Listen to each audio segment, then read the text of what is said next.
It's another week, people, and the countdown is still happening, and let's get it started again with today's Countdown to Classic. This is a podcast that educates, informs, and gossips about World of Warcraft Classic. Each week we discuss the news, hot button issues, and content of the highly anticipated World of Warcraft Classic. I'm your host, Josh Corbett, and this is a show where it's not my opinion on World of Warcraft that counts, but yours. If you're new to the show, Countdown to Classic goes through your expert input on everything relating to the sure-to-be-amazing World of Warcraft Classic. Today, we'll be talking about what we do in the shadows as we slip into a bit of stealth and go through a countdown interview all about rogues in vanilla World of Warcraft with Kalazar. After today's interview, we'll have another shorter call in today's Calling Countdown segment, touching on the challenges of raiding on low population servers, as well as fire mages. Now, if you're a fan of the show and you'd like the chance to voice your opinion about vanilla World of Warcraft to the world via a quick call on the show, then please do reach out to me via the show's amazing Discord or on Twitter at Counts2Classic with the number 2, or email me at feedback@countdowntoclassic.com. You'll find all those links in the show notes for each episode. But with all that said, let's pop stealth and get into it with this fun interview with Kalazar, all about those backstabbing, kidney punching, slicing and dicing rogues in vanilla World of Warcraft in today's in-depth interview.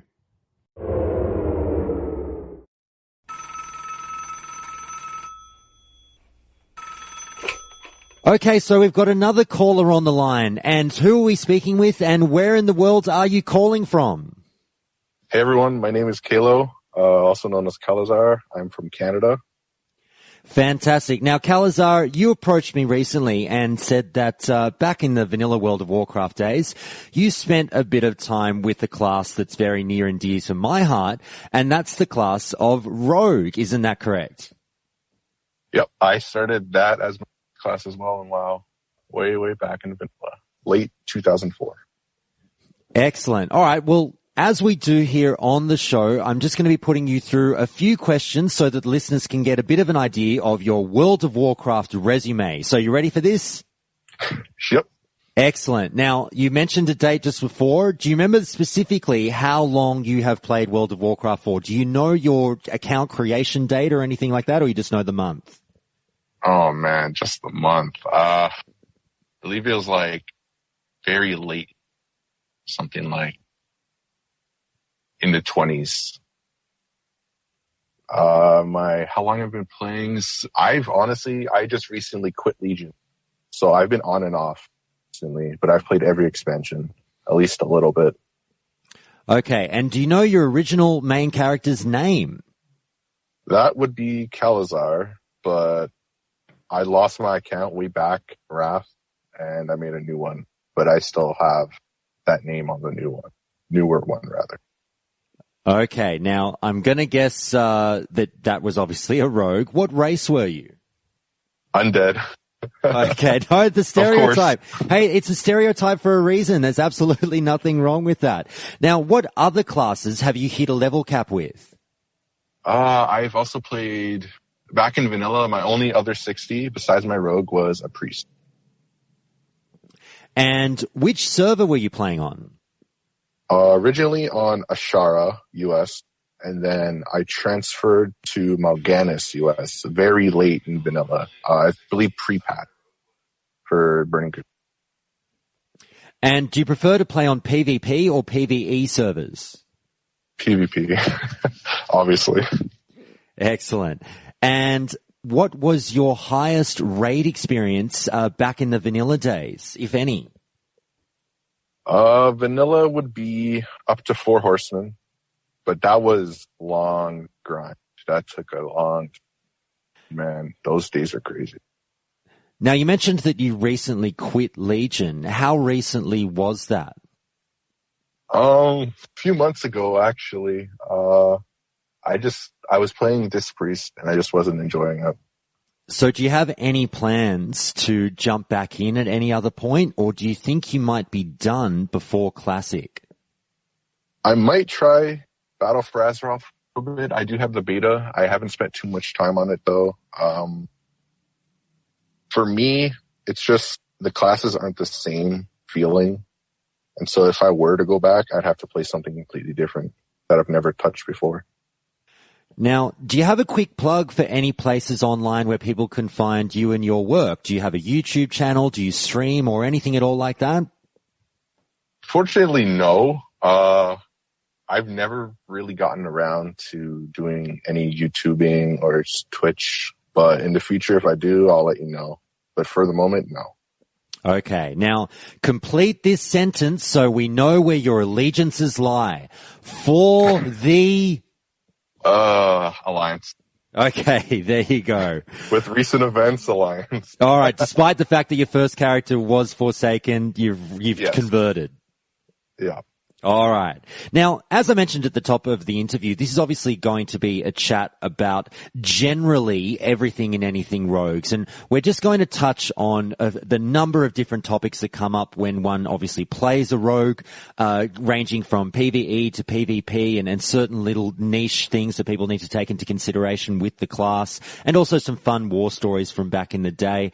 But obviously, with the certain specs, we'll be going deeper into those on other occasions. But this is more a blanket chat about everything rogue. So what I would ask you, basically to start the meat of this interview, Calazar, is why rogues? What initially sung out to you about this particular class as it did to me? Because I was a rogue back in the day as well. For me, it's the whole stealth aspect. When I first saw World of Warcraft, it was a YouTube video actually, or not YouTube rather, sorry, Warcraft movies.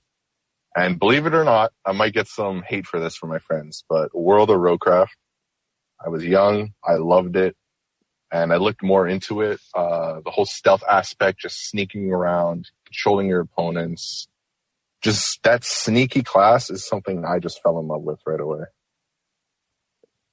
Now, I had this question a little bit later in the interview, but I'll bump it up in the order considering you've just mentioned it. But you've mentioned that key term of World of Warcraft, and it became somewhat of a meme back in the day. But it was a meme for a reason. Now, in your mind, just generally, how OP were rogues? Or do you think it's a little bit of a fallacy and overblown by people who simply didn't play them? Well, back in the day, the early days of vanilla, I'm even going to admit that rogues were overpowered. They were very strong. You had everything. And the thing is, many classes before the balance patches kicked in, just they weren't as on par or didn't have much at their disposal. And so what World of Warcraft outlines is how strong a rogue can be. Like there's so many parts in the series, just the 2 buttons, for example, just Sinister Strike and Eviscerate. Like, granted, people weren't as good as they were back then. It still did highlight how strong rogues were. Having seen that, it's something that it's funny because I talked to a bunch of people, and through these interviews on the show, I have heard it said now a few times when people talk about rogues and they say, well, it was the media that I saw that actually pulled me into the class. It was these really cool videos that were being produced, and granted it was in the, the very first days of YouTube or what have you, where the pioneers of content creation in World of Warcraft did seem to gravitate towards, hey, there's this really cool stealthy class that's a little bit OP and they're fun to make videos for. Do you think that the popularity of that kind of exposure was a good thing to get people to try out rogues? And then was it as fun as depicted in your eyes? I believe it was a good way to outline, like, is rogue the right class for you? For me, I've always played that sneaky style, stealth, but I believe with World of Warcraft or just any rogue video back in the day, it really does highlight that stealth gank style, and maybe people do get hate for it, but that's just because of being a ganker or PvPer. Back then, not many people would enjoy that, getting ganked by someone you can't see. So I believe that the videos did, in fact, just highlight that. And if it's something you were even a little bit interested in, all the entertainment from the video would just pull you in. The one thing, if I sort of reach back into the memory banks of the days when I was thinking about what character to create for my first main character and what actually wound up being my only main character realistically, was I was more of a PvE player, and I completely appreciate, obviously, many people love PvP, and I am vastly outweighed by the scores of people that will live and die by the PvP sword. But I was a Care Bear back in the day. I won't be for Classic. But what's sung out to me about rogues, and you've mentioned it a couple of times now, was that stealth option. And I very much so looked at it as an option. I loved the thought that I could essentially elect when and when not to participate in certain combat engagements. And this was obviously even the case to a certain extent in the PvE environment. You know, you could sneak around a lot of mobs and just get certain quest items and perhaps only fight, 20% of the mobs that another class might have to burn through in order to get to your goal. Do you think that having this option was a good thing for the class and the game overall? I believe it is, because even with you can't see your opponent, for PvP rather, there are ways to get around that. But for the PvP or PvE aspect, it's great because it allows you to immerse yourself in that rogue, to just stealth around. And if you really enjoy that kind of gameplay where you can control your opponents, you can distract them, you can crowd control them, get your objective done, and just get out of there without getting a scratch on you. Flowing on from that, I'm sure you've come across this along your travels as well. And I'm not having a go at you, but I would say this applies to me a little bit as well, although it might be a shock to the listeners. Do you think that you have to be a little bit of an asshole to be a rogue? A little bit, yeah. You gotta be a little bit of an asshole. I've never met one very, very nice rogue. Every rogue I've met has always had a little bit of an asshole inside. So do you think it's also something that people should consider for Classic if they do want to sort of let the bear out of the cage a little bit and get away from that Care Bear mentality they might have had before? Yeah, why not? I mean, if you want to be that guy to just gank someone, or take their mob, for example, go for it. Rogue's perfect class for that.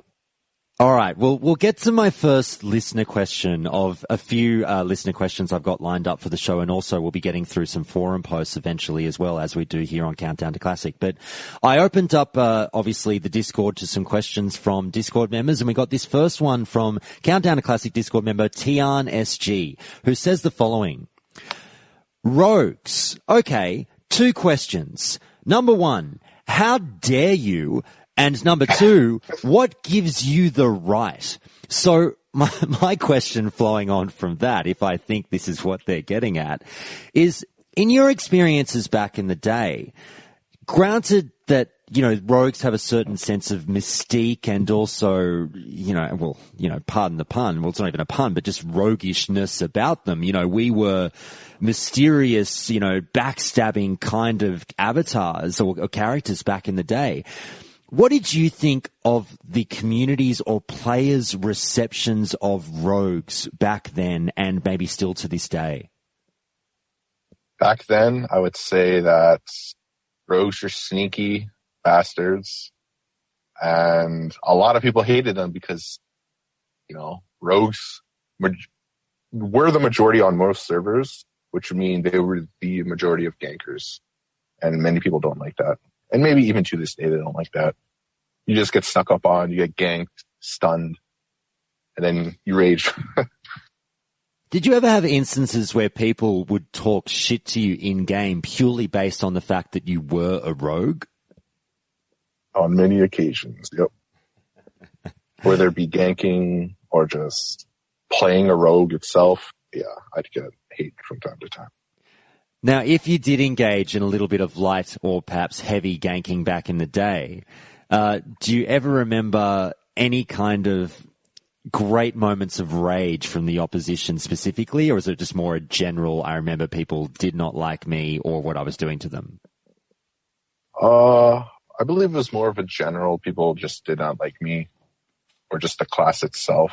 Trying to think on any specific back then moments, because I was young, so I don't really participate in a lot of trash talk when I was younger. At least I believe I was 11, 12. But is it different now? A few years ago, yeah. I had one instance where there was someone on the forum trash talking me solely because I ganked them repeatedly on a private server, rather. I do enjoy it when people bump into each other on the forums post encounter and sort of start the slings and arrows there. It's always a bit of fun. Starts it all. Exactly. All right, I'm going to take you to the first forum posting that I want to read you through, and I'll just give you a little bit of a warning. This is a slightly longer one, so just listen up, and I'll have a question for you at the end of this one. So this is from a user called Jasiu over at the official World of Warcraft forums, the classic forums, and they say this.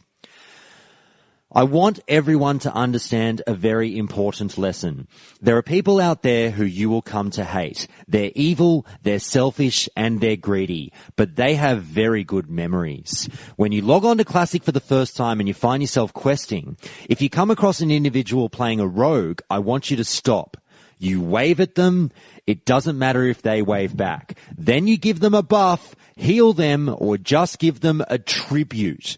Maybe an extra potion you found off a mob. Maybe you have an extra leather item you don't need. Just give them something. When you're leveling, especially on a PvP server, you're going to be questing. You're going to kill a monster and be out of mana or health. You'll sit down to drink and you'll be exposed. Someone on the opposite faction will attempt to gank you, and they will gank you. But just as they start to gank you, that rogue who you met earlier in the zone may be near you. They'll swoop in like Spider-Man and kill the ganker. Not because of charity, not because they owe you. You're not their friend. You're never going to be their friend. Rogues want you alive. It helps them because when you're alive, you get things. Maybe you stumble across another potion or an extra piece of leather. And when you get those things, you pay your tribute and the cycle continues. With this method, no one will attack you. The opposing faction will think you're a mob leader who has an abundance of rogues protecting you. They won't attack you. Even if there are no rogues in the area, they won't attack you. And then you'll be untouchable. Now, my question flowing on from that amazing post that I somehow tripped upon was this. Is there any merit whatsoever to that post? And I'll perhaps specify a little bit more this way is, did you find instances back in the day where you would happily pop out of stealth and assist people? Well, I mean, regarding the post, I've never seen it to that extreme where you just pay tribute to people. Maybe it's happened. I think they're being a bit tongue-in-cheek. I mean, when I was leveling or even at max level, I would just gank the opposite faction just because, there are enemies. I'd help people, but it wouldn't be like, oh, here you go, please, or take this. I never experienced that, but I mean, I have no doubt it's happened, but in my case, I would just gank the opposite faction. It wouldn't be because someone gave me something or anything like that.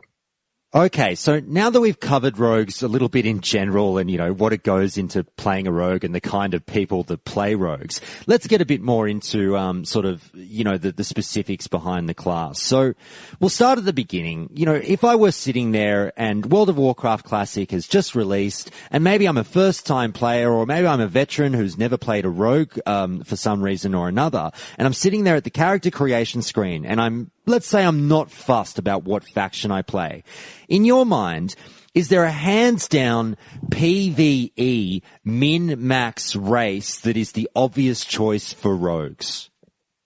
If you're playing Alliance, I'd recommend Human for the expertise or whatever.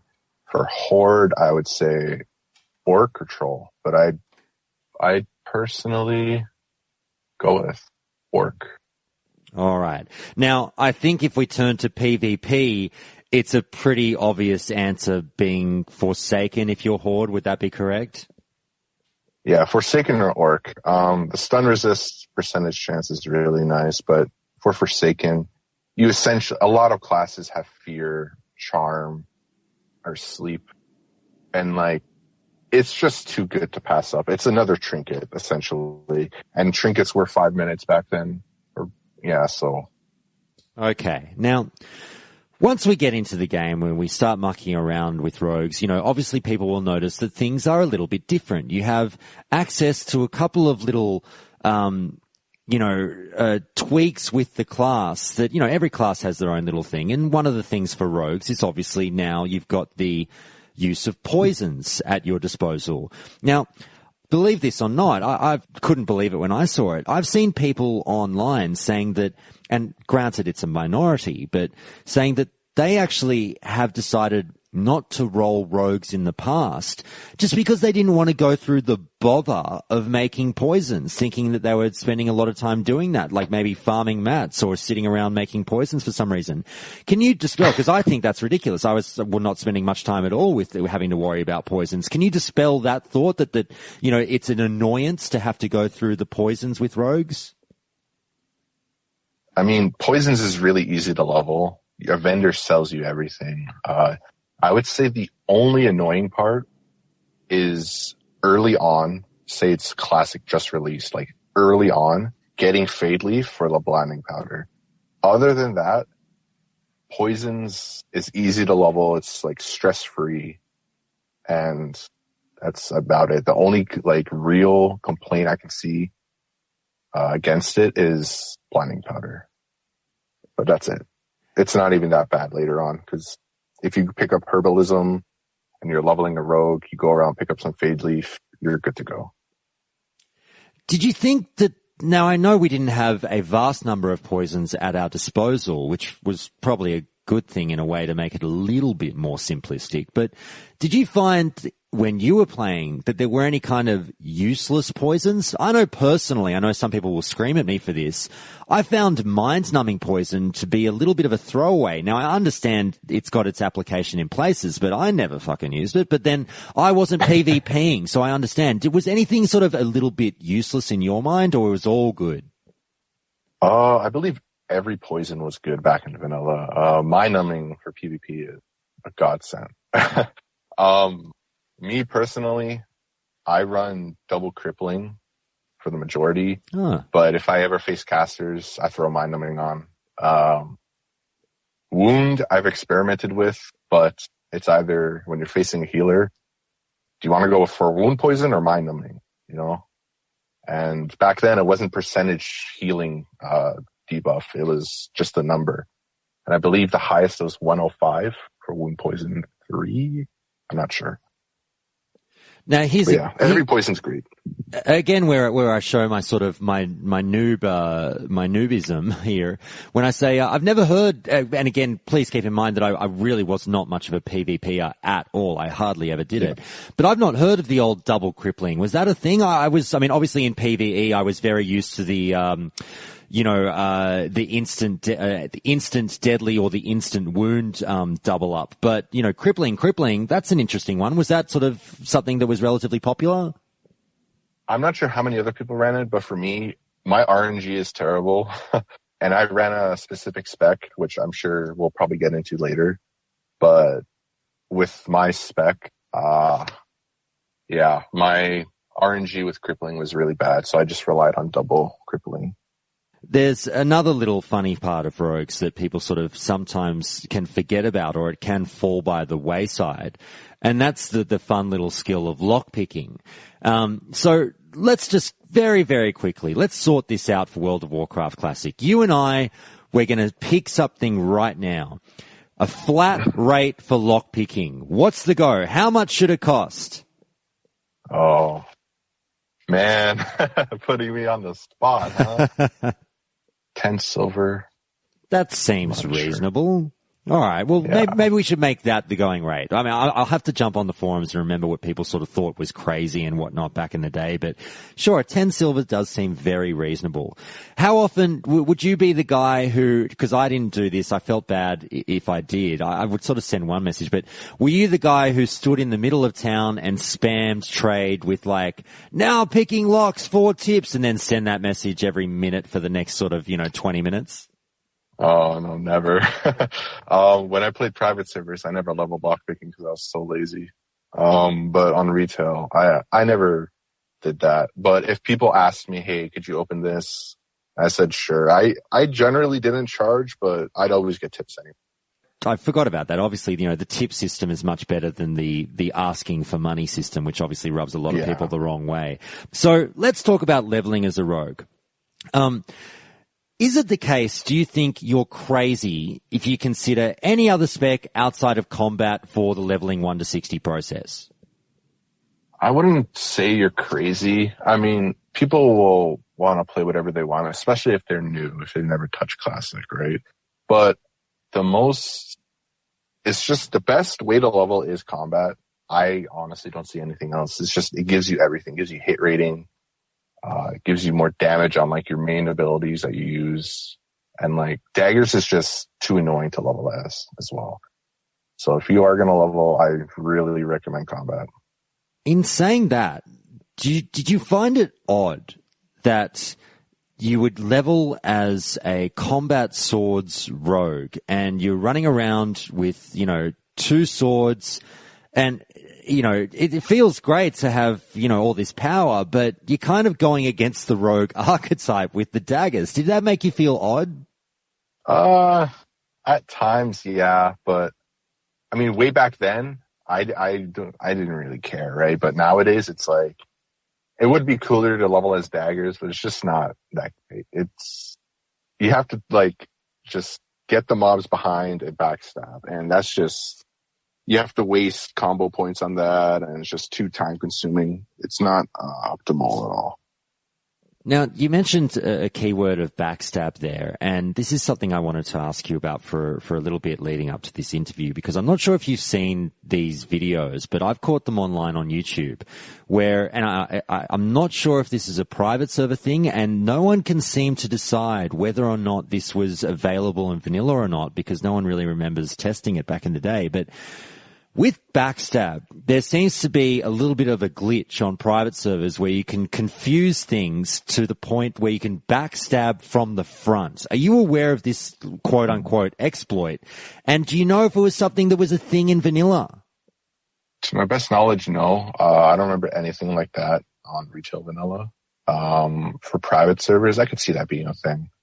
But to my knowledge, and if anyone who knows or has footage from that, I'd love to see it, but I'm going to go ahead and say no. But if I am wrong, then I will admit to it.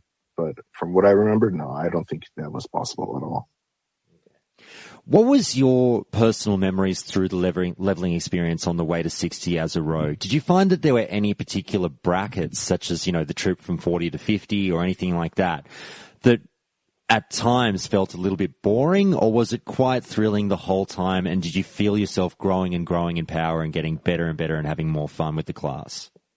Oh, it was thrilling the whole time. Especially, I remember when you first got your stun locks. That was just the greatest thing ever when I experienced it. You just open on a mob, it's stunned, you can stun lock it.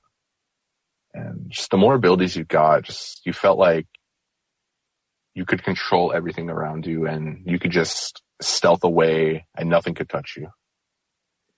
Well, you mentioned that term stun lock, and let's presume that you've dinged 60, you're a great, all-powerful rogue collecting all your best-in-slot pre-raid gear, and you're tearing through mobs, and we'll get to the PvP aspects later. But just to explain to people who, I know a lot of listeners will already know about the rotation because they probably died at its hands many a time, but just explain the concept of stun locking as a rogue to people.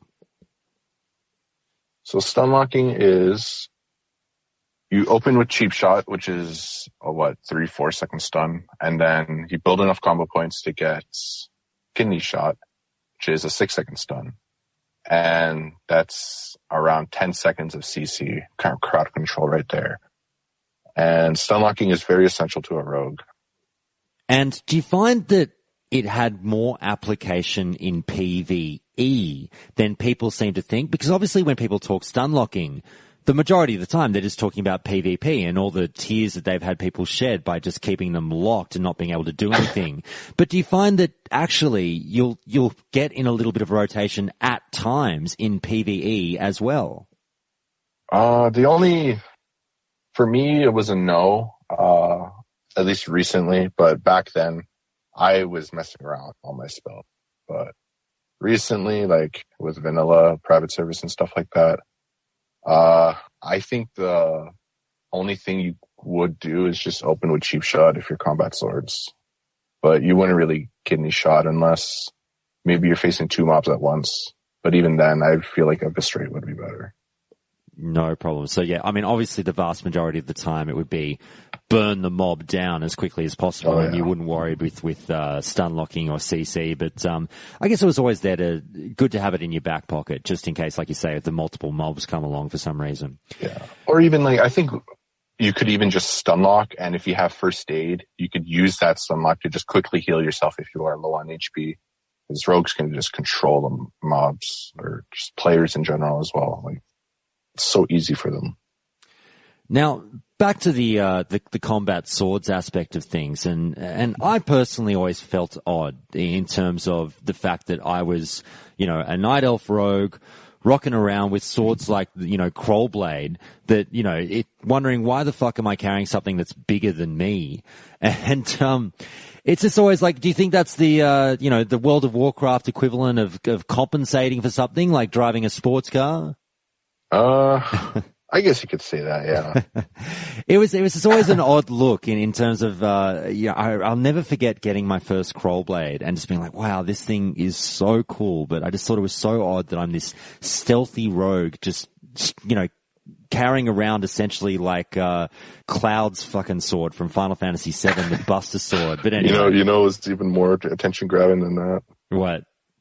T-Boo's Blazing Longs. Oh, yeah, I could imagine. But that was so rare. But yeah, Krollblade was great weapon. Oh, fantastic. Very, very good. If you had got your hands on that, you'd be set for a long time. Yep. I'll never forget getting it. I loved it. But moving on now to perhaps we'll touch on assassination. Now, have you had much experience with assassination? I know we've just talked about obviously that combat is more than likely the go-to spec for leveling, but do you feel that, because when I talk about things like assassination and subtlety, it's all for rogues, kind of combat. Do you think they get left by the wayside and it's a bit of a shame because there's a bit more merit to them than people think?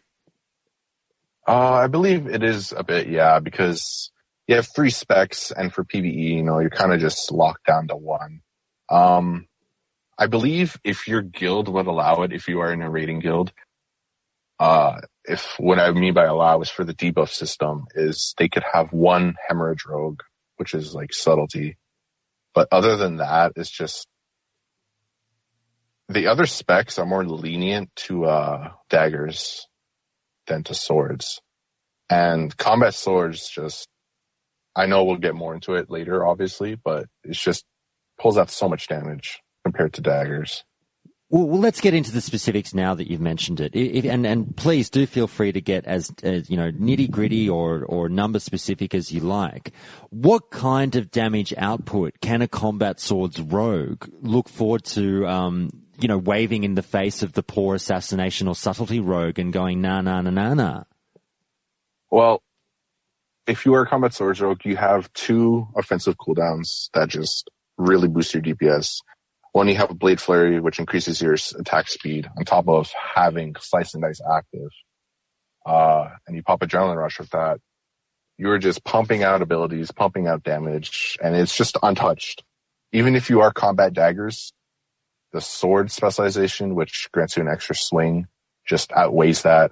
And if you're Horde, you probably have a Shaman in your group giving you Wind Fury Totem. And on top of that, you could have a Trinket. Was it Hand of Justice? Also granted another extra sword swing.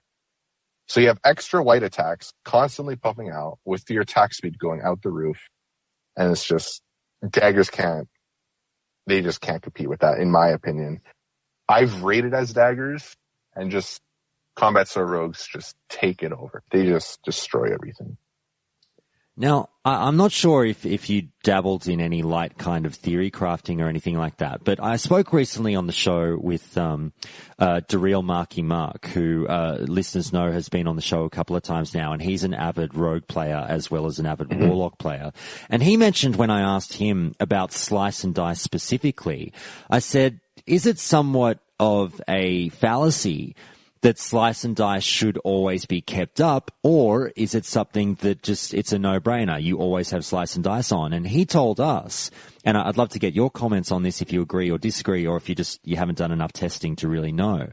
But I believe his answer was something along the lines of, to a certain point, up until perhaps, say, level 50 or so, it was actually better from a pure DPS standpoint not to bother as much with slice and dice. And I really hope I'm getting that answer right and I'm not misquoting him. If I am, please, I'll correct it on another show. But do you think there's any merit to, you only really worry about slice and dice at 60, where you're dealing with mobs with, higher health pools who you're going to be spending more time with? If you're spending sort of, let's say, 15 seconds or less on a mob, just don't even bother with slice and dice?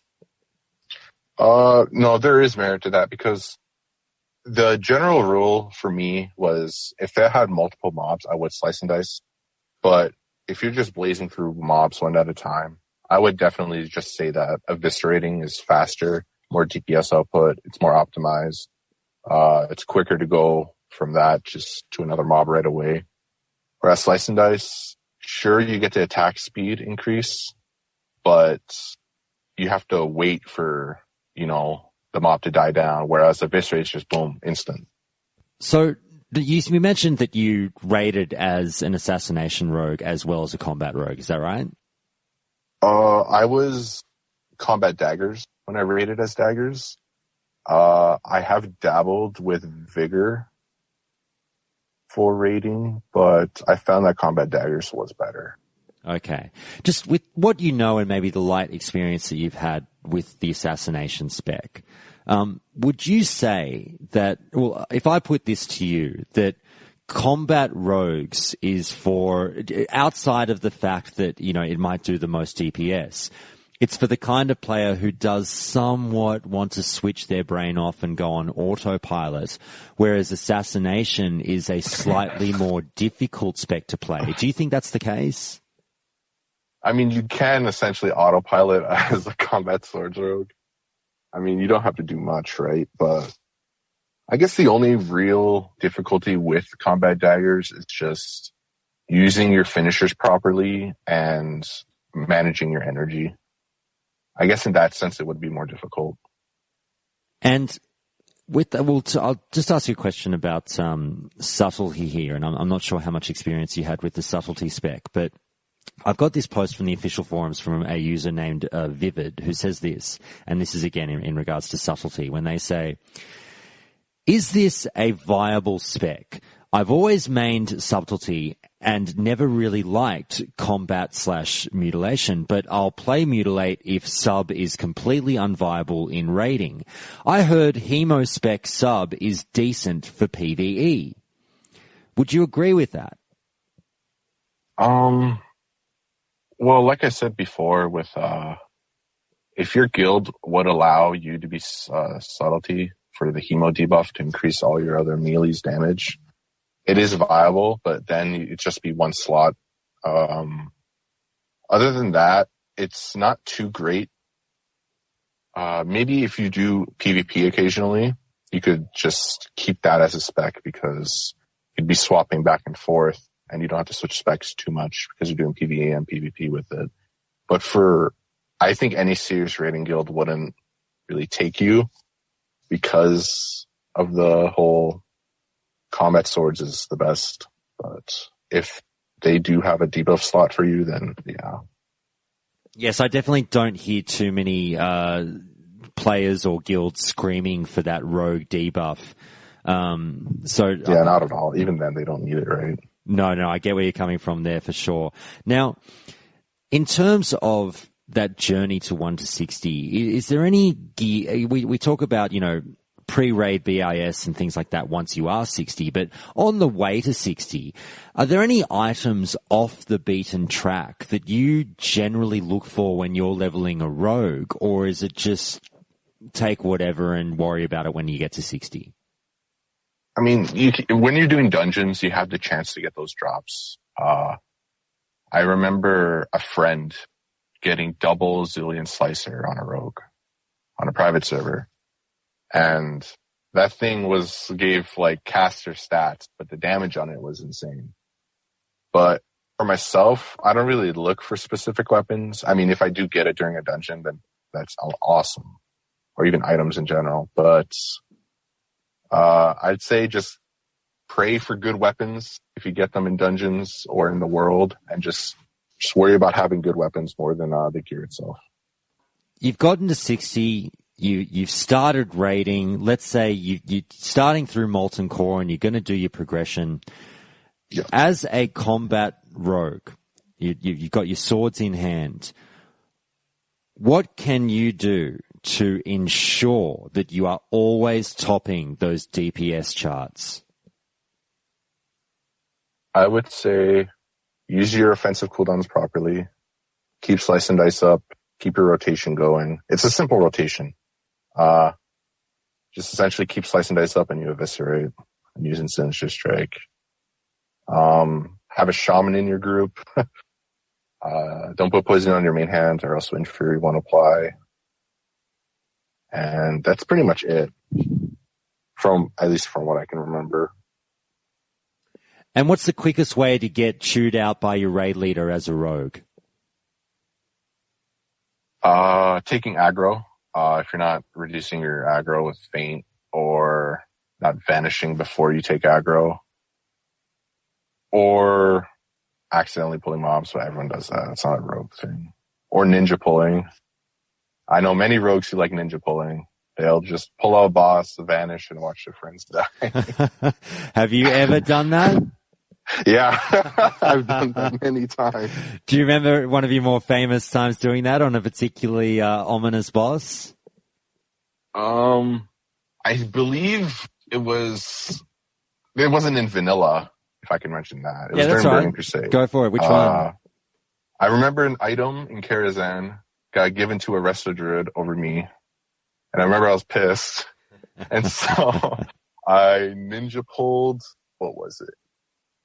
I believe it was the last boss, actually, the Prince. I believe I ninja pulled him and just watched everyone die, and then I hearthed out. And then they couldn't kill the boss. And they didn't G-kick you? Yeah. But they did or they didn't? They did. Oh! But it was whatever. I mean, I was a kid back then, right? I didn't give a shit. Yeah. Fair enough. Okay. Now, in terms of rating again still, is there something that, when you say, you talked about, well, actually, I'll take it back a step. Forget rating. You mentioned threat, and you don't want to obviously pull a mob as a rogue or as a DPS in general. That's your number one cardinal sin.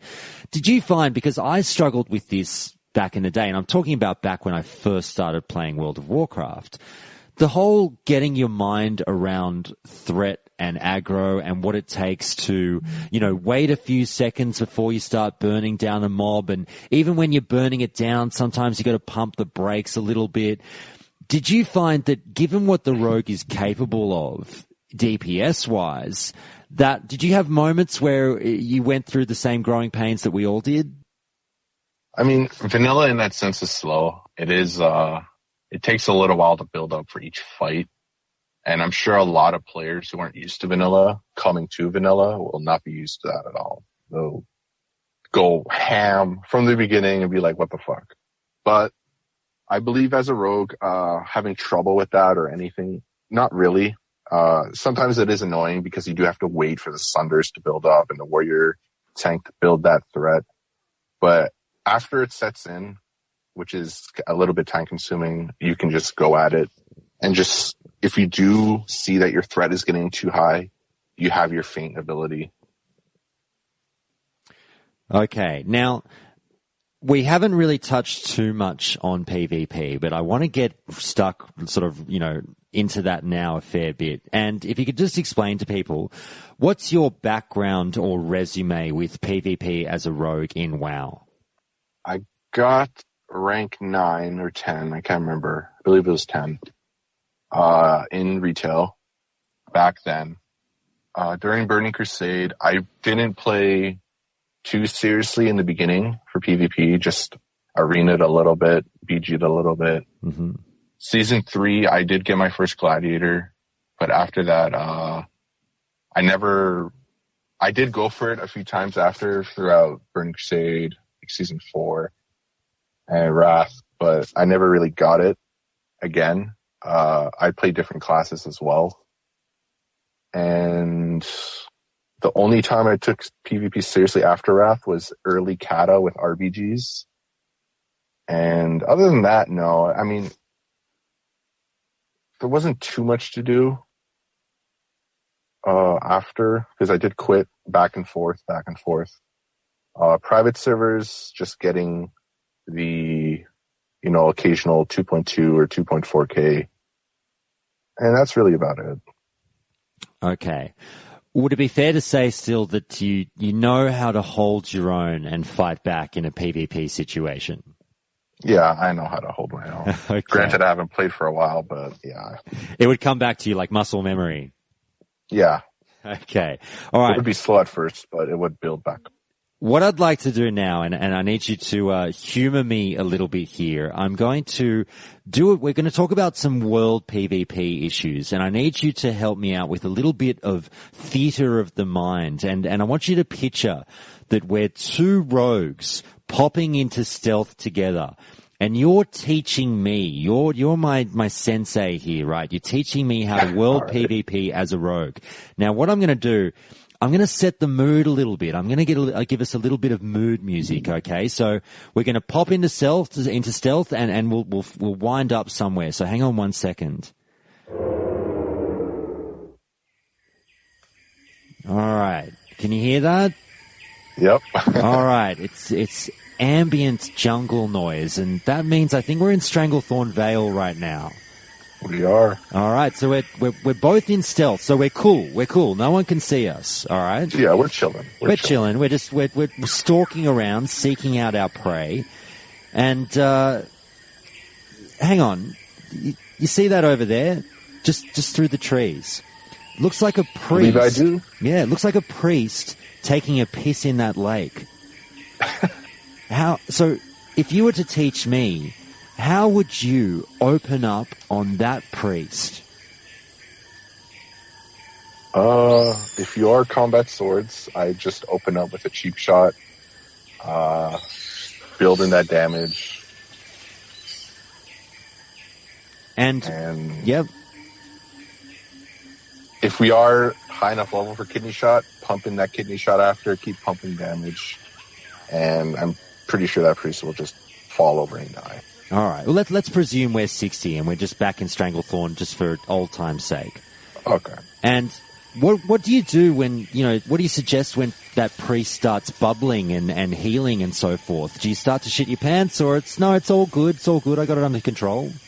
Oh, no, it's all good. I got it under control. Rogues have so much at their disposal to stop healing. You have gouge, you have kick, climb, you have stuns. You have your poisons. You just have so much. Okay, so let's see here. What's next? Let's just come around this brush through here, and we'll just see what we've got. All right, Sensei. Here we go. So, how about this one? See that mage coming back over there from getting some strangle kelp? Let's go after him. But what are you going to do when he pops ice block? You're either going to try to blind immediately after the ice block is over, or go for a gouge. A really good mage will cold snap right after ice block, but after that you can catch him again with another blind or another gouge. But you have to be really fast, because depending on the mage's skill, he can just get away, and then the fight can be decided from there if you mess up. Okay, all right. Well, let's presume we got rid of that mage. We're all good. So let's trot over here. We'll go down to this area, and shit. All right, hang on. There's two here. There's there's a warrior and a warlock. There's fucking two of them, man. So I'd love to help you out, Sensei, but I've been doing a lot of Pilates this week, and I'm pretty sure I pulled a hammy. So I'm sure you understand. But you got this. You go in. On me. I know. I'm sorry, but you got this. You got them 1-on-2. What does a rogue do in a 1-on-2 world PvP situation? What pet does the warlock have out? Let's say he's got his Void Walker. Okay. I would most likely CC the warlock and try to burst the warrior down as fast as possible. Cheap shot. Start putting in bleeds and kiting him a bit if you're not pumping out the damage or getting the crits that you have. But try to burst that warrior down as fast as possible. Keep the warlock CC'd with another gouge, maybe a blind. When that blind's over, vanish for the sap and just continue on the warrior. When you kill the warrior, school on the warlock. Make sure he doesn't get any fears off. Try to vanish the death coil and just get rid of him. All right. Good job. Good job, Sensei. All right. I can miraculously walk now. My hamstring feels a lot better, so we'll go down the road here. But, shit. Do you feel that? I'm pretty sure we both just got a knife in our back. And it's one of our own. It's a rogue-on-rogue crime. Now, we're the ones getting stun-locked. So, what does a rogue do when they're up against another rogue and you're in the midst of that stun-lock progression? Here, the stun-lock can already decide the fight if the rogue who opened got it, because your trinkets don't work on another rogue.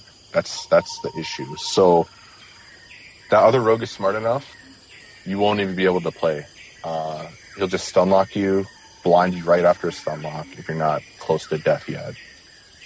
And he'll just re-stun lock you. But if he makes the mistake of messing up the stun lock and not putting a bleed on you, or if you vanish and catch him with an opener while the bleed is ticking, you can turn it around on him and just make sure you don't mess up your stun locks or your CC, and you'll win the fight.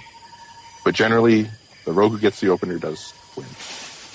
Excellent. All right. Now, you did it, Sensei. I'm very impressed. You downed that rogue somehow, but I know we're out here in the wilds, but do you mind if I stop to read you a quick forum post? I know it's very dangerous, but sure, we can do it. As long as you bandage me. All right, you're all bandaged up. And we'll pop back into stealth, so it's all good. But I've got this one from Camaro over at the official forums, who says this. Since combat is the leveling and PvE raid spec, I'm wondering if it's also good at ganking/defending against ganks. So, Sensei, my question for you is, I just realized that I'm combat spec and we're here doing world PvP. Am I fucked, or does combat have some kind of viability in PvP? Combat does have viability in PvP. There's two main parts of combat that make it, or actually three, my bad, that make it very good. First, you have riposte. You parry. You can disarm your opponent if they don't have a weapon chain. Any melee who has that is just screwed. Even a hunter. You have improved kick.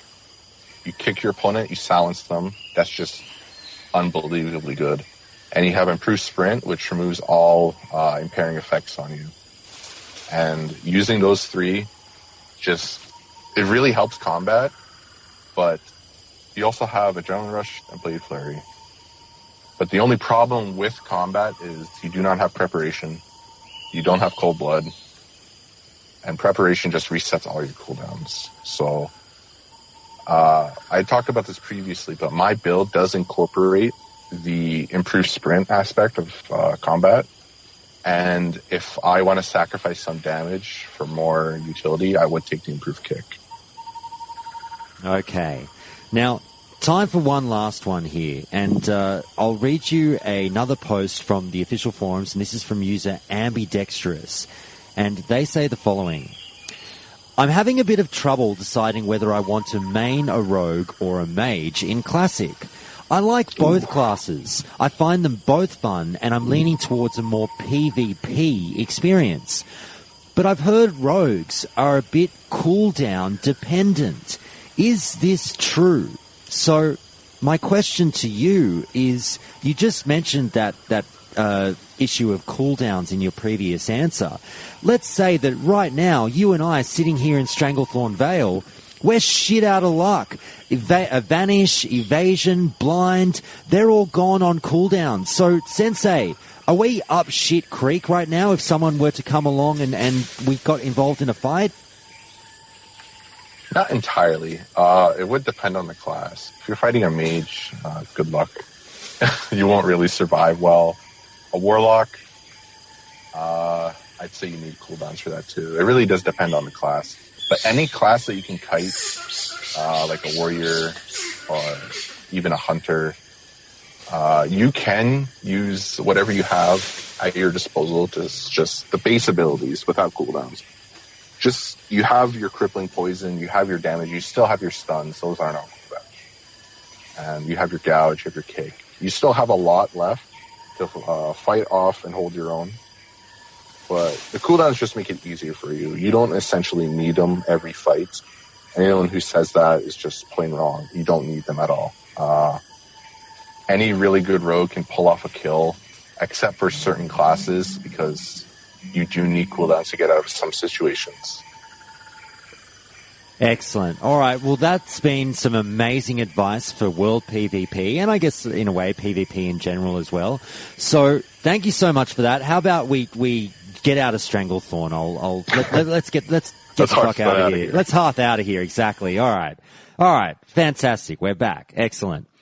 All right, now, getting back on track and just talking about PvP in general now. And, this could be, let's jump over to the battlegrounds, for example. And I'll read you this post from a user named SOS over at the official forums. And this was in a thread titled, Dear Level 19 Rogue Twink. And it says the following. I will be the first on my server to drop Assassin's Blade from SFK, so stay in touch. For those who will be on the Alliance side, agony will be your deepest fear. And my question resulting from that post is this. Is that the dream? Do you just want to create a level 19 rogue twink, grab an Assassin's Blade or perhaps a Shadow Fang, and just watch the honor kills roll in? I've never really twinked too much, so I don't have knowledge on that, but I would say the better experience is 60, even higher levels than 19. I mean, you have so much more to do at the higher levels. There's so much, your opponents are stronger. Rogues just have that huge advantage at 19, because of how good their damage is, but everything else is better because of the higher levels, especially at. Do you feel that as a rogue in a battleground, you were still at just a ridiculous competitive advantage with that stealth option? Oh, 100%. Even in a battleground, when you see the scoreboard, you do have to expect the rogues, but at the same time, you don't know where they are unless your team does report the last time they saw the rogue. But stealth still plays a very huge part. It's so advantageous. All right. Well, we'll move on to a few more listener questions now, and I'll move on to this one from Borden, a previous Countdown to Classic interviewee, and they asked the following. I've heard a lot of different opinions on getting riposte while leveling. Some say that it's a waste, and some say it's talent points well spent, and that it's absolutely worth it. What is your take on this ability? Is it worth getting, or is it best left forgotten? And as a bonus question, is it pronounced repoust or riposte or riposte? And I'm actually going to answer that last part. It's definitely pronounced riposte, at least in my mind. So to that question, is riposte a must-have? Riposte, I would say it depends on what you want to do at 60, right? Like if you want a PvP, let me reword this. If you want a PvP while you're leveling and at 60, and you want to optimize, not spending too much gold. Like you're just fresh on classic. You want to optimize your gold. You want to optimize everything. If you're going to PvP, yes, take it. It's really good. Even for PvE, you parry a mob, you disarm them, you reduce your damage taken. It also does a pretty decent amount of damage. PvP, it's amazing. You're fighting a warrior, he's about to slam you, you riposte him, and he's useless. So I would say if you want to focus on PvPing while you're leveling and at 60 as combat, go for it. But otherwise, I'd say if you're just going to stick with PvE, don't bother. Did you have the add-on back in the day? Because I remember very clearly I had an add-on that would play the loudest fucking whistle noise of all time whenever I had to hit riposte. And I know it was a little bit of cheating and people were like, no, just look at the combat log and, put a bit of a challenge into it. But I just had my speakers blast this like whistle like, I was at a football game or something and then I would just hit the button. Did you have that? Yeah, I believe I had a visual add-on that would tell me when to riposte. And it's not cheating. Add-ons are there to make your life easier. Use it. Don't listen to what people say. Play how you want to play. Now, I have nothing against that. Sure. Now, the next listener question comes from listener Fayin, who says this: were mace rogues a thing in vanilla? And if so, are they as badass as I remember? Ooh, mace rogue. Let's see. Well, there weren't too many maces you could get your hands on. If you're PvEing as combat, it's not really that useful. I guess if you're grinding or maybe even doing dungeons, it's a little helpful. But other than that, for PvE, not really. PvP, you could go for it, but again, it's just the option of the maces. There was one really good mace from AQ20 from the last boss.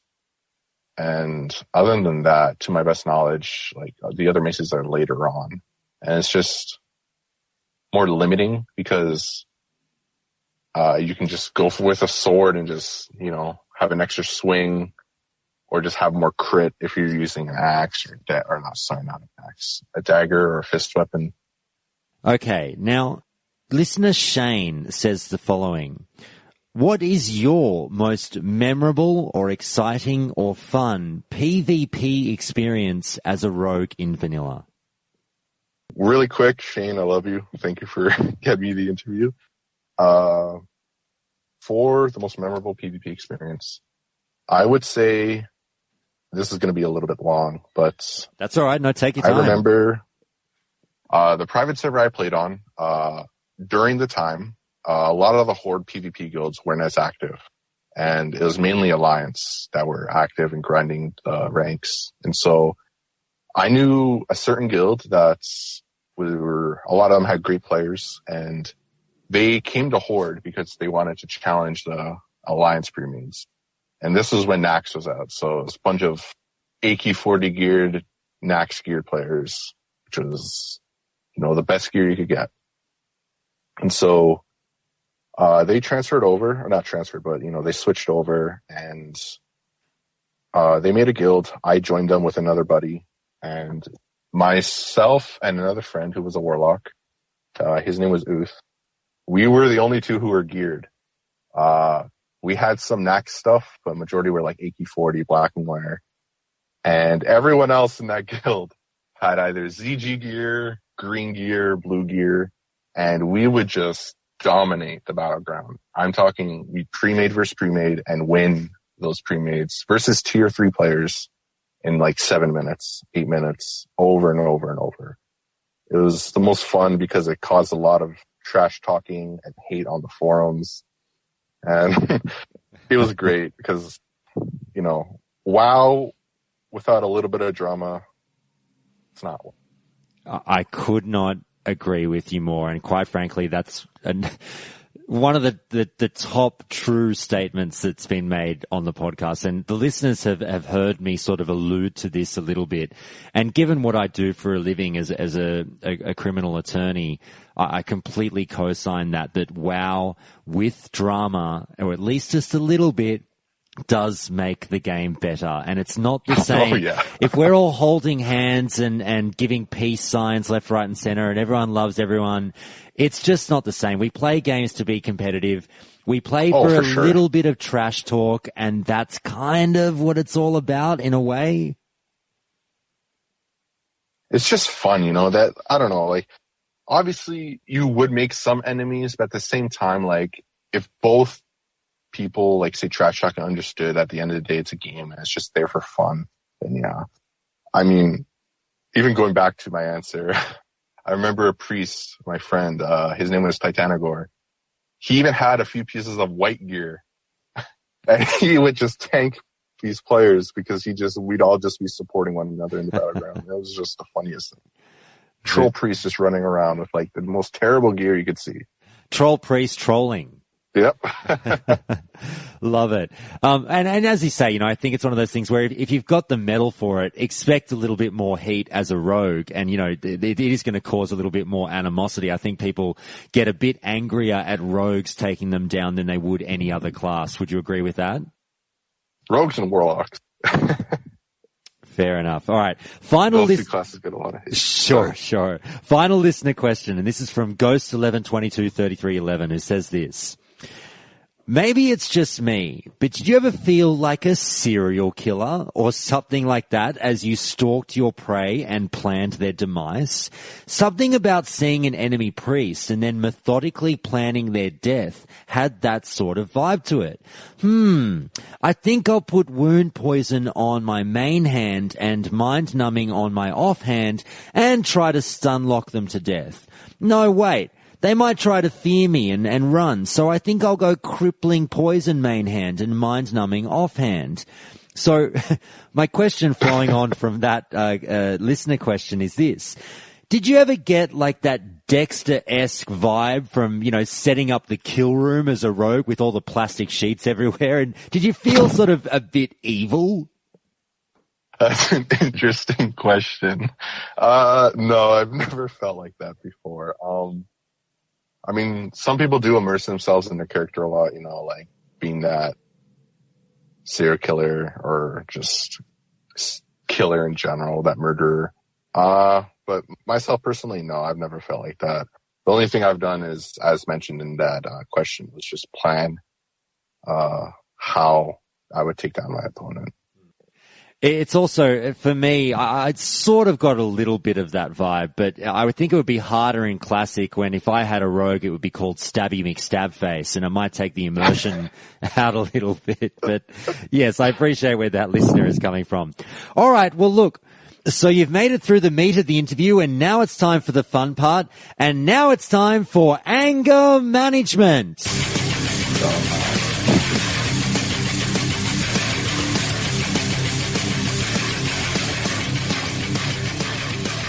Each interview, I ask the interviewee to hit me with some of their angriest thoughts from back in the day about World of Warcraft. So, can you recall some of your angriest thoughts or anything that really gives you the shits about the game?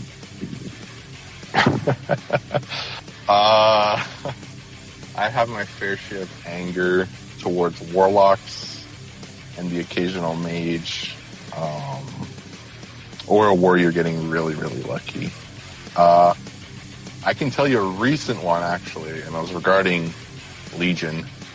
I was doing twos with a friend, trying to gear up with this priest, and I was facing a Frost Decay, and I can't remember his partner. And my buddy was a hunter. And by the end of the arena, we lost, and the Frost Decay out-healed me at a diff.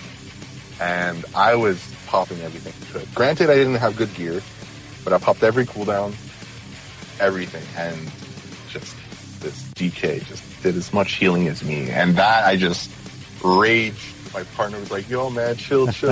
I couldn't. I just got so angry. I rage uninstalled. Yeah. Uninstalled. Uninstalled. Yeah. I raged so hard at Legion during that. That's fantastic. All right. Very good. And with all that anger out of the way, now it's time for Memory Lane.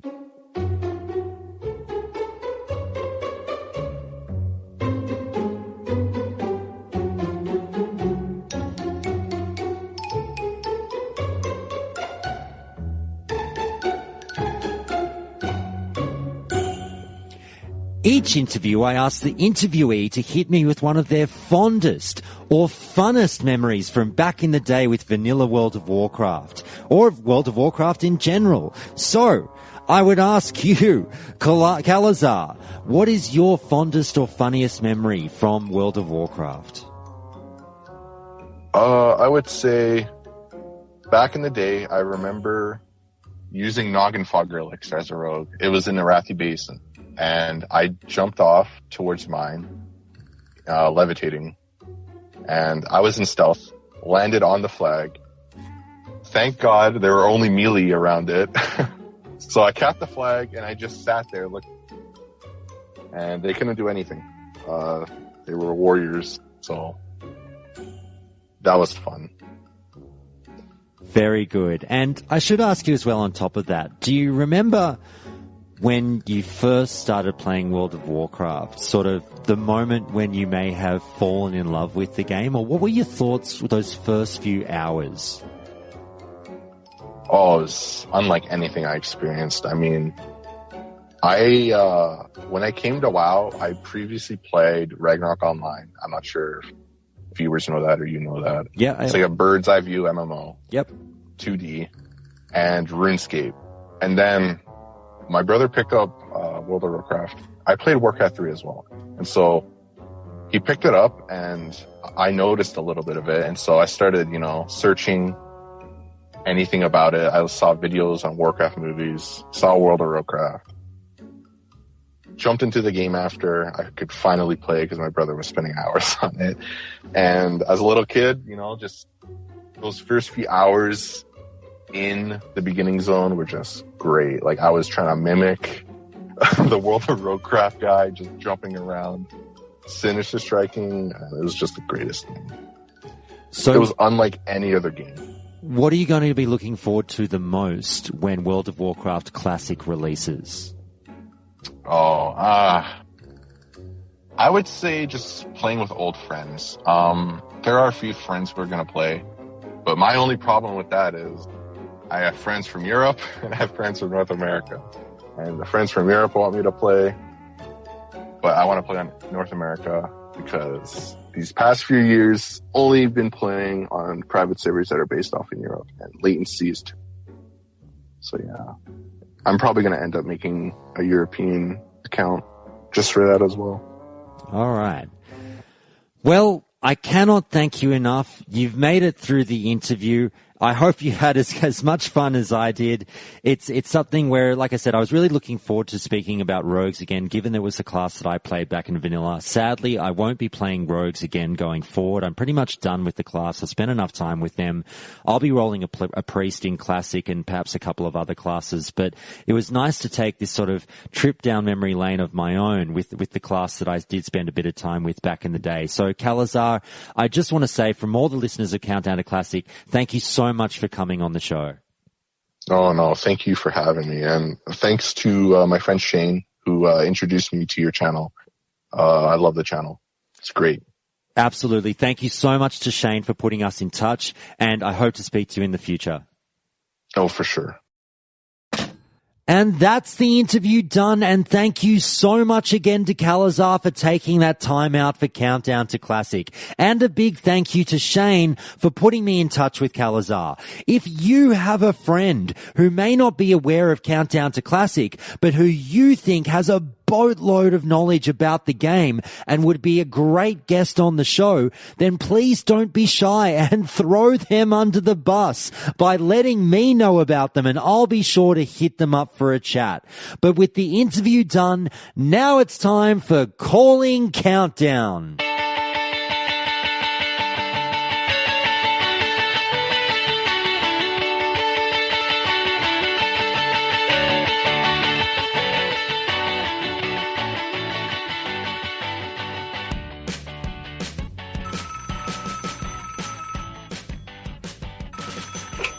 Okay, we've got another caller on the line now, and who are we speaking with, and where in the world are you calling from? You've got Kaz from Brisbane, Australia. Kaz, I think you are the first Australian to call into the show. This is a groundbreaking moment. Thank you so much for calling in. Mate, Australia, Queenslander nonetheless as well. Exactly. I was going to say, not only are you an Australian, but you're from Brisbane, Queensland, which is my ancestral homeland. So good on you for calling in. Now, you reached out to me earlier in the week and you said that you'd love to come on the show and chat about not only vanilla raiding, but a certain type of raiding that you experienced on an Australian private server. Now, if people aren't aware, there was an Australian, I'll let you extrapolate on this a little bit more, but there was an Australian private server called Nostralia. I didn't play on it myself, but I definitely knew about it. Now, what I'd ask you is, what can you tell people about the experience on playing on Nostralia? I won't admit to having the most experience on, say, like a 10K plus server, so I can kind of only speak from my own witches on servers like Nostralia, but from what I can tell, it's a very, very different game. Not only in terms of how guilds run, how guilds function, but like even down to the core, how you do loot distribution, how you do recruitment, kind of top to bottom, the way you play the game is just because there are no, plan Bs, there are no swap this guy out for someone else. What you've got's what you've got, just due to the very, very low pop. It's definitely a different game. So on that note, one thing that you mentioned to me in the message to me earlier in the week, and obviously you just touched on it then, is that population. Now, is it the case that it was about 150 peak? That's correct. It's that's maximum peak population on a given day. So you would have a lot more than just that overall active players. But yes, you would, across both factions, when you compare it to something like a 10K server or even a 2K server, it definitely feels like a dead pop, but it didn't to us. So you mentioned that you raided and leaded a raiding guild all the way up to Nax on this server. Tell the listeners, how the fuck did you do that when there's maybe only 150 people online? With great difficulty. The way we did it, and and to be forward, it's still going. But the way it worked was having a really solid core group of players. There's a lot of Australians that like to play WoW. I mean, if you look at the retail servers, there's quite a number of Australian-based servers with really low ping that are quite active. So there are quite a lot of Australians that play, but those that want to experience the vanilla experience on low ping, such as myself, need to go to a server like Australia or the Barons to find that. So when you're looking for that, you got to kind of make it work, I guess. Because if you don't, this is it. You don't have another guild to go to, you don't have another server or something like that. So I guess in a way, people are more committed. People will kind of get through the harder times and be a little bit more resilient. But yeah, I'd say it's a combination of a really, really solid core group of talented players who I guess, help make up the difference of some of the ones that are more casual in terms of how they approach the game. Because, there's a lot of talk about, we don't accept rep paladins or we don't accept moonkins, but on a server pop like this, if someone wants to play that, you gotta facilitate that. You gotta allow that to happen and find a way to maximize their input into your raid. Beggars don't get to be choosers, so. Inversely, it kind of brings up the situation where if someone's playing up in a raid, you as a guild leader can't really throw out the, hey, knock it off or else I'll get that other holy priest, because they're like, well, fucking who else are you going to look at? There's no one here. That's exactly right. It's a challenging thing. Throughout the history of the guild that I was in, there was one of 4 on the server, but specifically in the guild that I was in, which was Blackstone Irregulars originally, there was maybe I think 2 people were G-kicked, maybe 3, but it was only people that weren't actively raiding, more racist remarks or that kind of thing. But no active raiders were kicked throughout the history of the guild, even though some of the content we were facing was quite challenging. Okay, now, were there any other sort of interesting moments or difficulties that came up from leading a guild, as you say, all the way up to Nax? with such a low pool of players to pick from? Well, one thing I would like to touch on that I feel is very, very different and unique is the looting situation. So it is a challenging server. The battlegrounds aren't always flowing. The idea of an AV is something of a distant memory. There's challenges that some people face that they don't like, and so kind of player retention's a challenge. And when you swap someone out, so someone leaves, someone else joins, that person you're getting in, they aren't, in current tier gear, coming from another guild, they know what they're doing. They're in fresh greens. Even whether you're entering AQ40 NAX, when you're replacing people, the new people coming in are full fresh greens that you need to get up to scratch from day one, including NAX achievements, etc. So looting was a very challenging thing. I can think of the amount of times that we would gear someone up, they would leave, and then would be back to square one with a fresh greens person placing them. Like, it happened countless numbers of times. So when you're trying to meet DPS checks, trying to, you've got 4 horsemen on the mine to your tanks and stuff like that, there's a lot of challenges ahead of you of how you structure that, and there's a lot of difficult decisions to make. And sometimes one strategy that was implemented, I guess, for my time in terms of the leadership of the guild, I wasn't like a member, was that they would only put gear on players that had been around for quite a long time. You're talking 2 to 3 months solid rating, or they started to give them the rare best in slot items, something like a Mission Dare or a Nelf's Tier or something like that. And the challenging with that is it's a bit of a self-fulfilling prophecy. I'm not going to give someone gear in case they leave, but then they leave because they don't get any gear.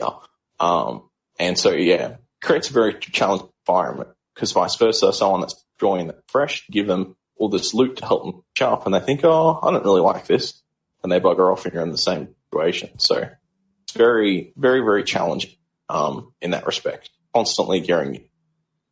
You touched on the passionate Australian players, and obviously I don't doubt that you ran into some very, very committed people if they're playing on that server in Australia with the population as it was and going as far as you did. But more generally, and I'll, obviously looking to take advantage of speaking with another Australian, tell us, you played in the vanilla days, didn't you? Mm-hmm, that's correct. So you and we were there back in the day trying to deal with this game with, what is notoriously known worldwide as some pretty shitty internet here down under. Tell the listeners what your experiences were playing World of Warcraft from Australia back in the day. Well, as with most people, I was a bit younger, so I didn't have quite the same, kind of drive, or I was more, my first class was a Night Elf Hunter, and I think that about sums up who I was as a person at the time. I was a kid. But with that being said, I remember having dial-up. I remember having huge amount of issues, particularly as I got a bit older, near the end of vanilla, going into TBC, where I started to kind of take the game a bit more seriously per se, and tried to, I guess, get high arena ratings, tried to get in progressive rating guilds, some huge challenges with the game. And the one thing I try and, I guess, describe to people when explaining this is every single obstacle you avoid by a certain amount of time. If that time was less than 350 milliseconds, you would have got hit if you were playing from Australia as opposed to America. So just the reaction times were difficult. Getting top DPS, you had to use stock casting macros. So what would happen on my screen, I'd start casting Shadow Bolt, so Warlock, and then before the end of it, I'd actually cancel it about 2/3 of the way into the channel and start casting my next one. And due to the latency, it would actually still fire the first one. But things like global cooldowns, like curses, Shadowburn, etc., you can't stop cast macro GCD. So those would actually innately do about 30% less DPS. So I couldn't cancel them early due to the ping. So ping was huge. Ping was gigantic. It was huge for PvP. It was huge for PvE. And then secondly was the raid schedule. I would be getting up at unseemly hours in the morning to raid with people. Because everyone's American, particularly the server I was on. There was no real Australian presence on it. And there was the sort of server transfer never really was a thing. So you had to get on when guilds were raiding. Sometimes when guilds were raiding, it was bloody 2:00 in the morning. So I remember even as a kid, getting up in the middle of the night to go raid. Probably should have been getting sleep for school the next morning. And that was, it's a very different environment. But there were pros with that, because when I was playing, there were less people on. It was off-peak. So you tended to see more of the same people who were also doing the same thing. But yeah, it's a very different experience. It's definitely something that I had forgotten about. The server that I was on back in the day, I had presumed always that, I was on an Oceanic server. But I don't believe Oceanic servers came in until quite a little bit later. Just remind me, I don't think we had Oceanic servers in vanilla at all, did we? No, we didn't. That's right. I played on Duratan, was the one that was originally assigned to me, which I believe was like a low pop server or something. I wasn't smart enough to do my homework, and that's where I played vanilla. So, well, that's the thing. I did a little bit of homework before I started and saw that, as you get with many MMOs, you find whatever is classified as the unofficial Aussie server. And I jumped on that server, and it's sort of, it always felt decently populated in a way. But looking back, and this is something I've come to discover since starting the show, I've sort of felt that, holy shit, I never played on, an Oceanic server when I thought I did. I never really got that Blizz-like experience in terms of people being everywhere because, I was home. That's exactly it. Whole different game. Absolutely. So I look forward to that for Classic, obviously. But it's one thing I'd ask you to sort of clarify a little bit is what would you say to people who are like, you Aussies, you're bitching about nothing. We play on private servers now, and because we're in America and the servers in Europe, we still get 300, 350 latency, and it's fine. Oh, I'd love to talk. I've never met someone that said that. Anyone that's serious about PvE or PvP, really doesn't understand the mechanics if they feel like that's something that they can play at a ultra competitive level at. It's not achievable. If you're playing casually, maybe a bit of role play or something like that, it doesn't matter. You're right. You can get an enjoyable experience out of the game. But if what you're looking for is to get close to your spreadsheet sim DPS, you can't do that with 350 ping. It's not achievable. It's not practical. So it just depends on what you want to get out of it. But if you want to be competitive, if you want really good at PvP and, pull out really clutch counter spells and things like that, particularly, you need that low because it makes the difference often. Now, you also mentioned to me that you'd love to expand upon a point that was brought up on a recent episode of the show, being the interview with North all about mages. And you felt that the episode was a little bit quiet on exactly what goes into playing a fire mage around the time that you hit AQ and how fun it can be. So I'll give you your opportunity now. What would you like to throw in that you felt wasn't touched on in that particular episode of the show?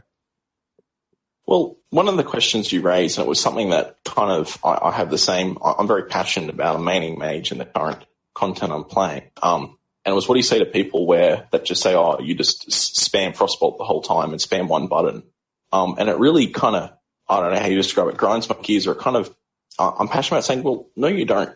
Come AQ40 onwards, you have so much more so many more different things you can do. You've got Prophet Scarum where you're sheeping, and you've got Fankris, where you're swapping to ads and applying burst DPS, which is something that mages do really well, better than warlocks. You've got Viscidus, where you've got massive AoE damage. You've got Hoo-Hoo Run, where you can get a stacking ignite. There's all these really interesting mechanics that are very engaging that are all implemented from AQ40 onwards that aren't really present in earlier content. And what it means to play a mage well drastically changes, not just because you swapped a fire, but also because of the new content that's coming out. And one of the other things I'd like to touch on is, oh my god, ignites are so much fun. Even on something like a simple boss where it's tank and spank, not that there are many future content, but when you're DPSing, you don't get to blindly DPS.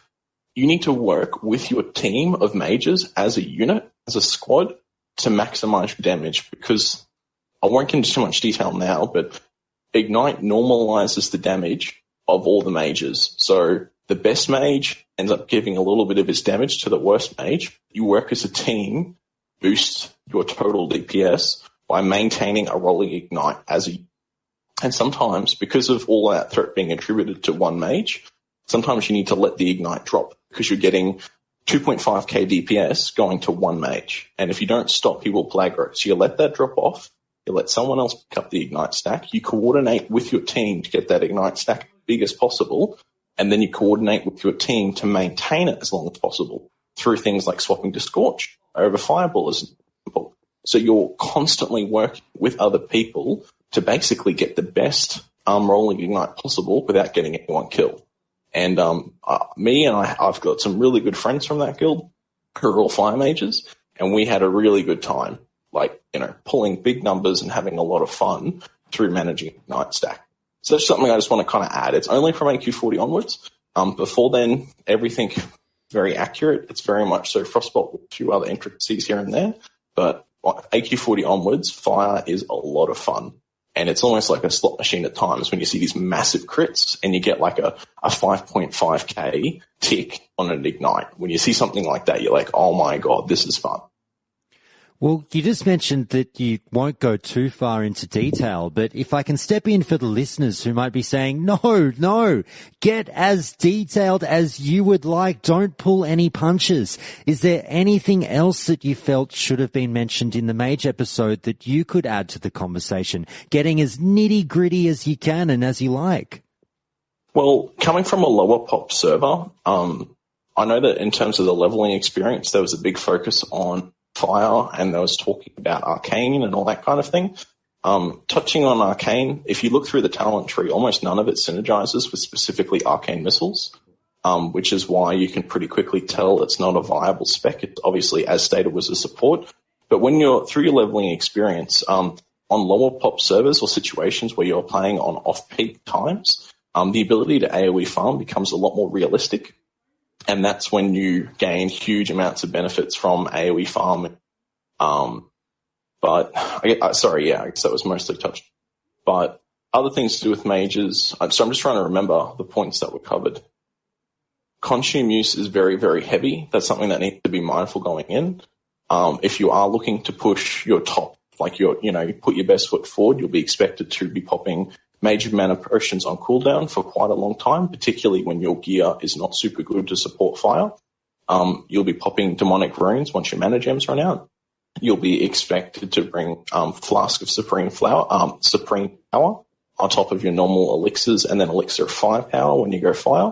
And that thing's 6 life in Snapper for a 30-minute elixir. That's insane. Those things take ages to...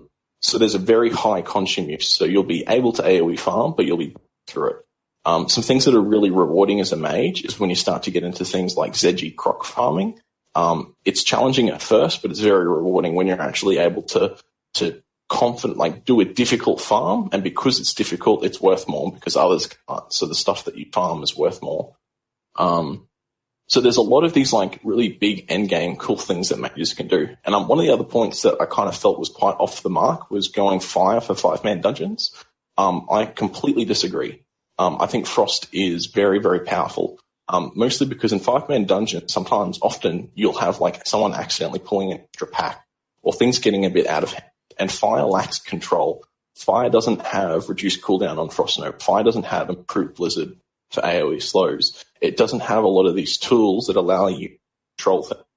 I've been in a Scarlet Monastery run where we accidentally pulled 3 different packs. And I think we did our best, and I was the only one alive. And I actually managed to solo about 6 different elites while the guys just watched as Frost, and only because it's Frost, through using, controlling them, slowly regenerating mana, and slowly whittling them down, something that fire mages just can't do. And the other thing I will touch on with mages is realistically you should be binding so much stuff.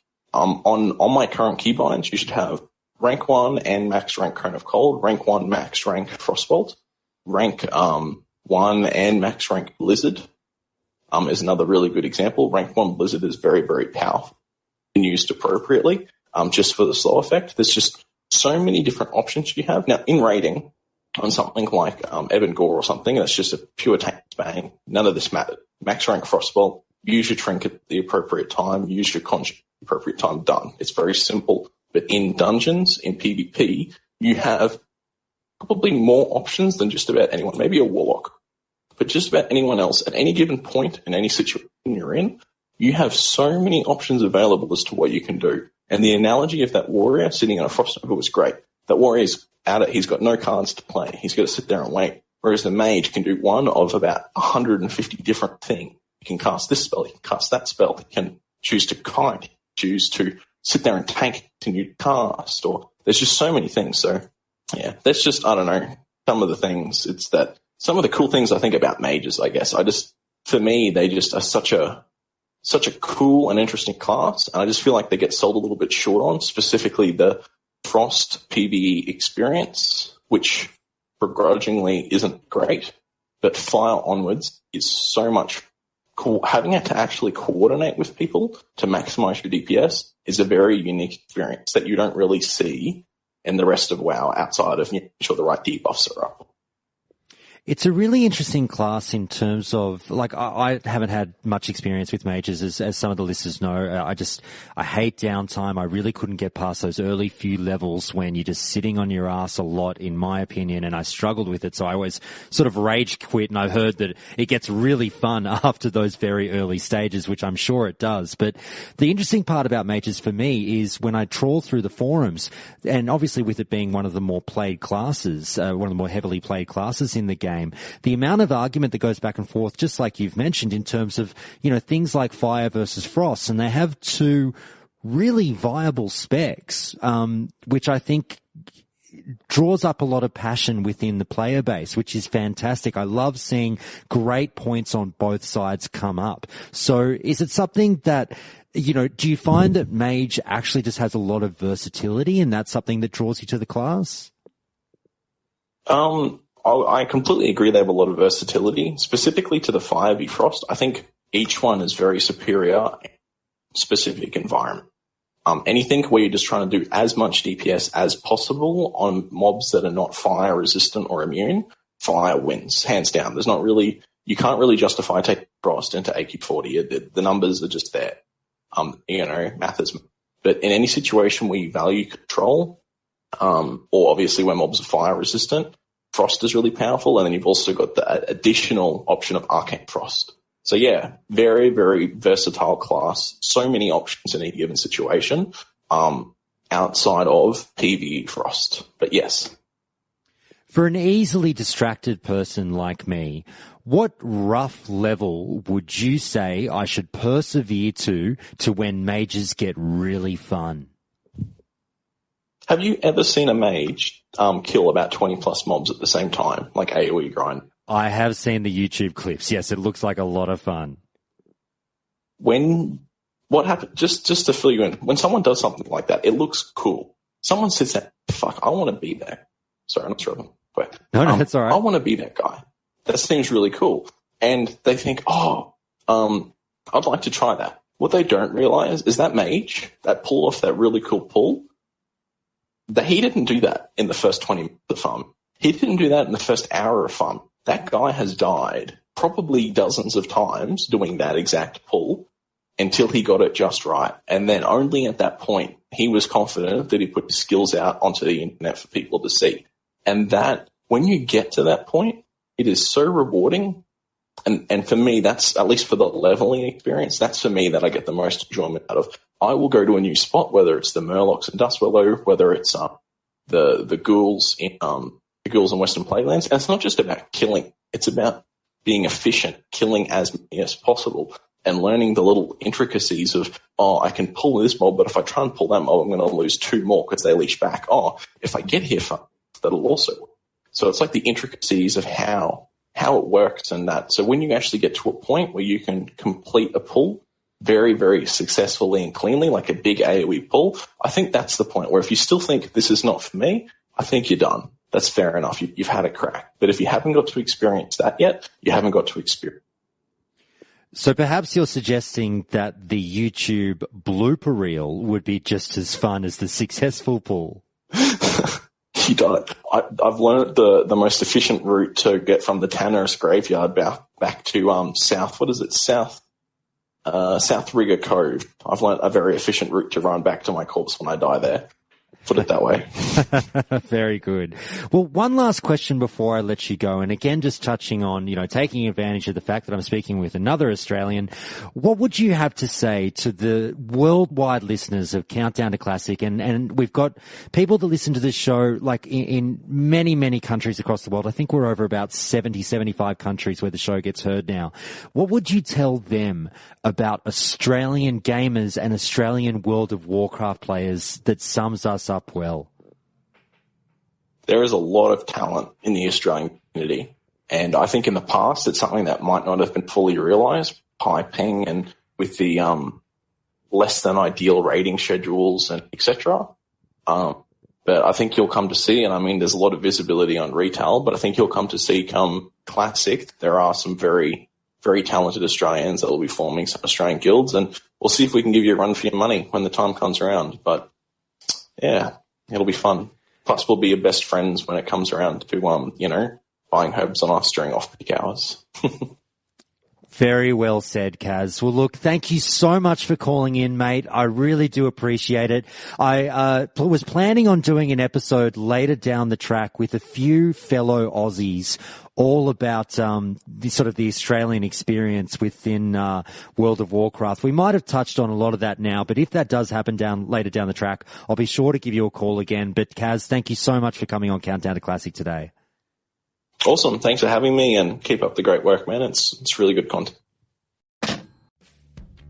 Well, that's Calling Countdown, and that's the show for the day, everybody. I do hope you've enjoyed it. But just before I let you go, I want to shout out to the members of the Countdown Council. Shout out to Borzen, Flowsy B, Raidmar, Palfurus, Permadrunk, Rarebit, Tsunami, The Anton, Wilson Ma, and Velarco. Thank you so much for your phenomenal support of the show.